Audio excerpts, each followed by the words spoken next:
Now our next topic is acceleration. In case of velocity, we find that if the change take place in the displacement with respect to the time, then that particular quantity is known as the velocity. उसको हमने velocity का नाम दिया था. अब अगर velocity change हो time की रिस्पेक्ट में, तो वो टर्म हमारे पास, जो फिजिकल टर्म हमारे पास, वो कहलाती है, that is known as acceleration. उसको एक्सीलेशन कहते हैं. तो एक्सीलेशन का मतलब होता है आपके पास कि अगर किसी ऑब्जेक्ट की वेलोसिटी में चेंज आता है टाइम की रिस्पेक्ट में, तो वो एक्सीलेशन कहलाएगा. एक्सीलेशन से हमें पता चलेगा कि ऑब्जेक्ट जो है वो स्लो चल रहा है, या उसकी वेलोसिटी स्लो हुई है, या वेलोसिटी उसकी फास्ट हुई है, या किस रेट से उसकी वेलोसिटी में वो चेंज आ रहा है. अगर वो फ्लो हुई तो किस रेट से चेंज हुई है वो, अगर फास्ट हो रही है तो किस रेट से वो फास्ट हो रही है. उसको अगर हमें फाइंड आउट करना है, उस चीज़ को अगर हमें उसको डिटरमाइन करना है, तो उसको हम डिटरमाइन करते हैं एक्सीलेशन के हेल्प से. तो जिस रेट से उसमें चेंजेस आएंगे वेलोसिटी में विद रिस्पेक्ट टू टाइम, उसको हम मेजर करेंगे फिजिकल क्वांटिटी से, और वो फिजिकल क्वांटिटी आपके पास कहलाती है एक्सीलेशन. ठीक है. तो एक्सीलेशन को अगर हम डिफाइन करना चाहें तो we can write it as, it is defined as rate of change in velocity of the object. यानी ऑब्जेक्ट की वेलोसिटी में जो चेंज आएगा with respect to the time, उसी को हम एक्सीलेशन कह देंगे. तो एक्सीलेशन को डिफाइन दिया जाएगा, change in velocity oblique time taken. मान लीजिए आपके पास let u be the initial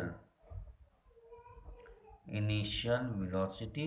मान लीजिए कोई ऑब्जेक्ट है, उसकी इनिशियल वेलोसिटी को हमने यू माना, and we be its final velocity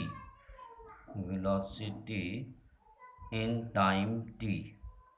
मान लीजिए टी टाइम में u उसकी इनिशियल वेलोसिटी थी और v उसकी फाइनल वेलोसिटी है.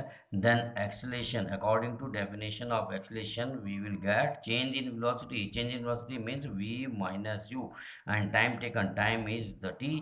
so acceleration will become v minus u upon t, and this will be the our formula for calculating the value of acceleration. ये हमारे पास फॉर्मूला आ जाएगा acceleration की वैल्यू को कैलकुलेट करने के लिए. तो अगर हमें एक्सीलेशन को कैलकुलेट करना है तो हम फॉर्मूला यूज करेंगे v minus u upon t, जहाँ पे v इनिशियल फाइनल वेलोसिटी होगा, u इनिशियल वेलोसिटी होगा, t टाइम होगा. Right. Now come to its unit. अब आते हैं हम इसकी यूनिट पे. तो देखिए आपके पास जैसे कि एक्सीलेशन के फॉर्मूले में है चेंज इन वेलोसिटी, तो सबसे पहले हम वेलोसिटी के यूनिट लिखेंगे, and velocity, we measure the velocity in metre per second, and the unit of time is second. So the velocity of acceleration will become metre per second square. तो unit हो जाएगी इसकी metre per second square.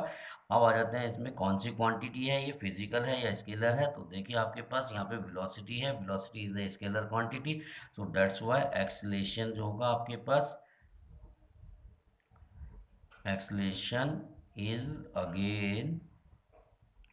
Again a vector quantity. ठीक है.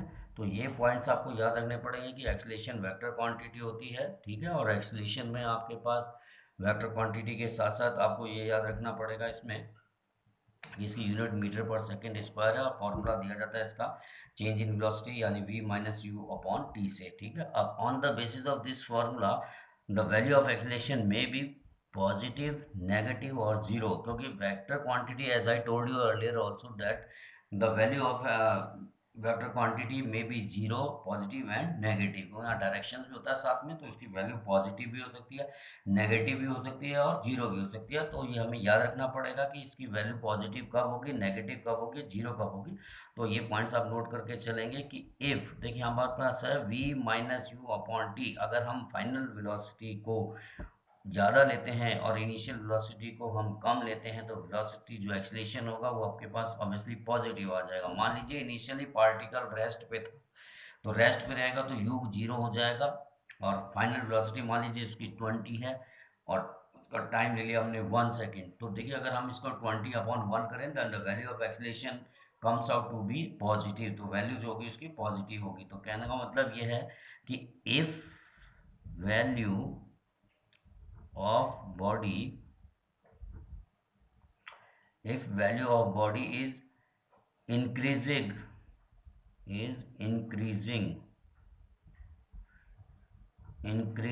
with time। अब ये important चीज है, हमने नोट करके चलनी है कि if the value of a body if velocity of a body value of velocity of a body increases velocity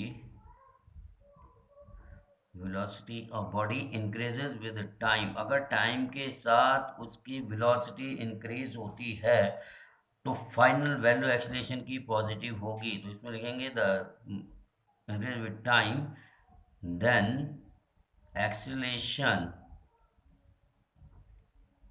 acceleration of body will be positive. ये आपके पास positive value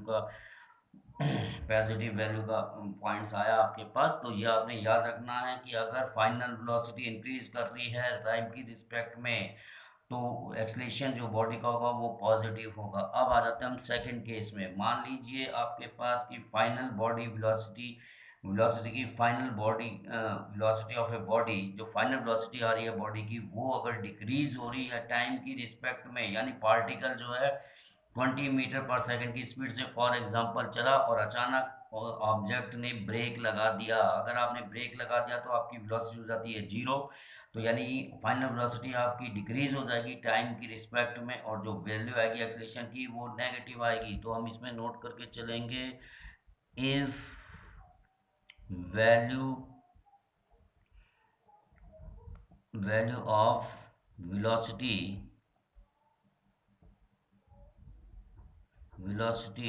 of a body velocity of a body decreases with time, ध्यान रखिएगा यहाँ पे decreases आएगा, decreases with time, अगर time के साथ डिक्रीज हो रहा है ये decreases with time then acceleration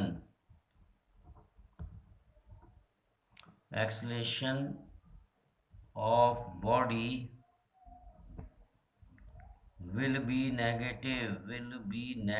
तो वो वैल्यू नेगेटिव आ जाएगी, ऑब्वियसली वैल्यू नेगेटिव आएगी क्योंकि v जो क्या वो डिक्रीज हो गया। 0 - 20 मैंने एग्जांपल है कि इसमें इनिशियल वेलोसिटी को 20 माना है तो v फाइनल हमने यहाँ पे 0 मान के चले हैं, तो 0 - 20 का मतलब हो गया आपके पास यहाँ एक्सीलरेशन की वैल्यू माइनस में आ रही है। ठीक है, अब आते आपके पास है थर्ड केस, और थर्ड से इम्पोर्टेंट केस है if the body is moving with constant velocity. मान लीजिए वेलोसिटी में कोई चेंज नहीं आया। If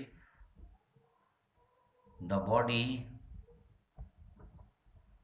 is moving with constant velocity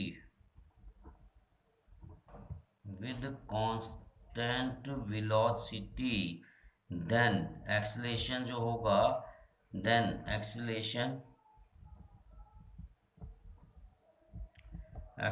of body is zero. तो एक्सीलरेशन जो होता है बॉडी का वो जीरो हो जाएगा, क्योंकि अगर मान लीजिए इनिशियल वेलोसिटी आपकी 20 थी और फाइनल वेलोसिटी भी आपकी 20 है, यानी आपने कांस्टेंट स्पीड वेलोसिटी से चल रहे हैं तो आपकी वेलोसिटी में कोई चेंज नहीं आएगा and final acceleration will be equal to zero. Final acceleration आपका जीरो हो जाएगा।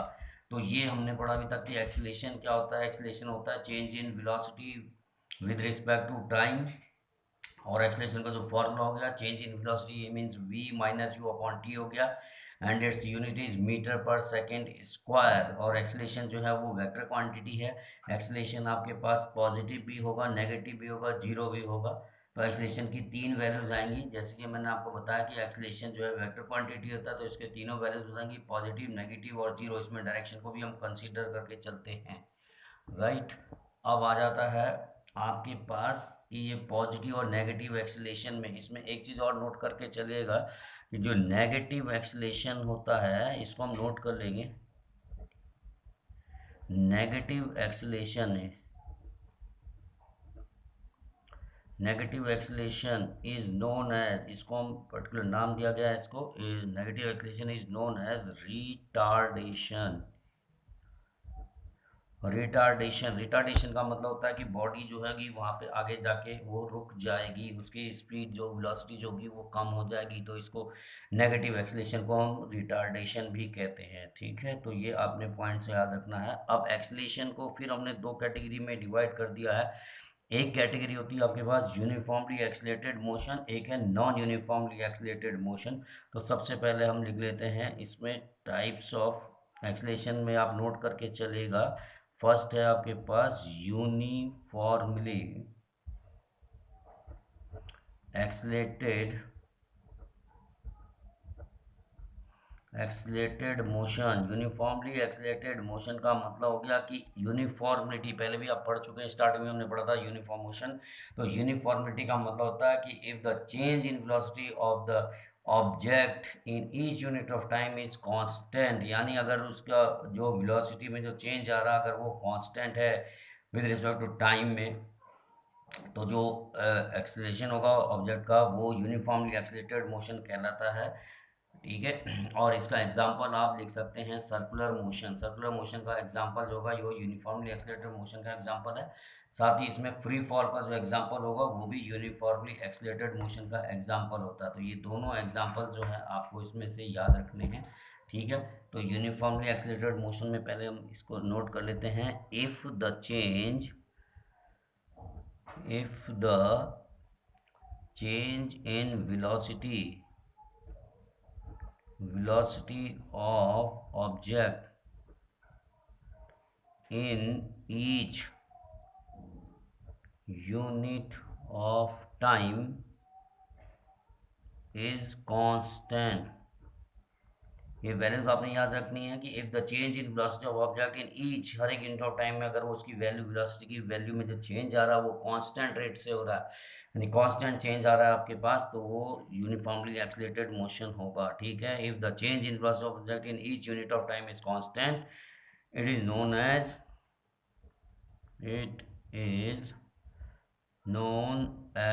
Uniformly accelerated motion. एग्जाम्पल्स में लिख लीजिएगा circular motion,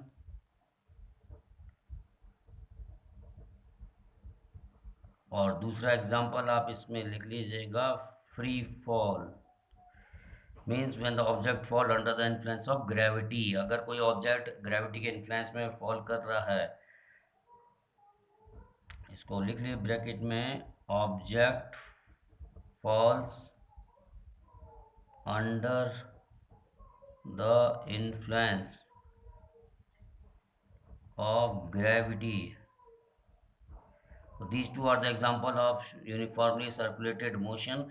Now the second term is non-uniformly accelerated motion. Now in this case, non-uniform accelerated motion means if the change in velocity in each unit of time is not constant, but the basic difference is that वहाँ पे velocity में जो change आएगा वो constant होगा uniformly में, और यहाँ पे जो चेंज आएगा वो कांस्टेंट नहीं होता है। तो डे टू डे लाइफ में नॉन यूनिफॉर्म एक्सेलरेटेड मोशन के एग्जांपल्स आपको बहुत मिल जाएंगे। आप जा रहे हैं, अचानक ब्रेक लगा रहे हैं, फिर कंटिन्यूस चल रहे हैं, फिर ब्रेक लगा रहे हैं, तो ये आपके पास नॉन यूनिफॉर्मली एक्सेलरेटेड मोशन का एग्जांपल होगा, क्योंकि वेलोसिटी जो है कांस्टेंट रेट से जो है उसमें चेंज नहीं आएगा। तो इसको आप नोट करके चलेंगे कि if the change in velocity in each unit in each unit of time, in each unit of time is not constant, in each time is not constant. ये भाई आपको टर्म्स याद रखनी है कि if the change in velocity in each unit of time is not constant, then it is known as non uniformly, uniform नहीं रहा वो, तो ये कहलाएगा नॉन यूनिफॉर्मली एक्सीलेटेड मोशन, वो नॉन यूनिफॉर्मली एक्सीलेटेड मोशन होगा। और एग्जांपल्स आपको डे टू डे लाइफ में मिलते रहते हैं। तो ये आपके पास जो था एक्सीलेशन क्या होता है ये आपको मैंने इसमें एक्सप्लेन किया। अब इसमें एक क्वेश्चन इसके ऊपर न्यूमेरिकल्स आएंगे, फॉर्मूला मैंने आपको ऑलरेडी नोट करवा दिया है। इसके ऊपर एक क्वेश्चन जनरली थ्योरेटिकली बनता है कि why does time occur twice in unit of acceleration. ठीक है, तो देखिए आपके पास एक्सीलेशन में आपने देखा कि एक्सीलेशन की जो यूनिट होती है वो मीटर पर सेकंड स्क्वायर है। तो यहाँ सेकंड का स्क्वायर क्यों आता है, क्वेश्चन इस तरह से भी आता है कि why does in case of unit of acceleration we get second square, unit of acceleration जो होती है उसमें सेकंड का स्क्वायर क्यों आता है। तो उसमें आप आंसर लिखेंगे बिकॉज यहाँ पे आ जाएगा वी नो। अब मैंने आपको बताया we know acceleration is equal to change in velocity, तो यहाँ पे आएगा आपके पास change in velocity upon time taken. अब देखिए यहाँ पे टाइम टेकन आया, और जो आपके पास चेंज इन वेलोसिटी होता है तो वेलोसिटी हमारे पास होती है चेंज इन पोजीशन, और you can write it as displacement. तो change in position with respect to time taken. तो देखिए आपके पास पहले हमें यहाँ पे वेलोसिटी है, तो वेलोसिटी की जब हम डेफिनेशंस लिखें तो यहाँ पे वेलोसिटी में आता है change in position with respect to time. यहाँ पे भी टाइम आ गया, टाइम टेकन, और इसके नीचे ऑलरेडी टाइम है, टाइम टेकन। एक टाइम आया वेलोसिटी से, एक टाइम आया डेफिनेशन ऑफ एक्सीलरेशन से। तो यहाँ पे टाइम की वैल्यू होगी आपके पास डबल, तो ये आ गया आपके पास change in position upon time taken का स्क्वायर आ गया, and that's why we get second square, और that's why here change in position means metre और टाइम टेकन मींस सेकंड का स्क्वायर। तो ये आपके पास एक्सीलरेशन क्या होता है ये हमने एक्सप्लेन किया। ठीक है, इसके बाद नेक्स्ट टॉपिक आएगा आपके पास डिफरेंट टाइप्स ऑफ ग्राफ्स, उसको हम आगे कंटिन्यू करेंगे।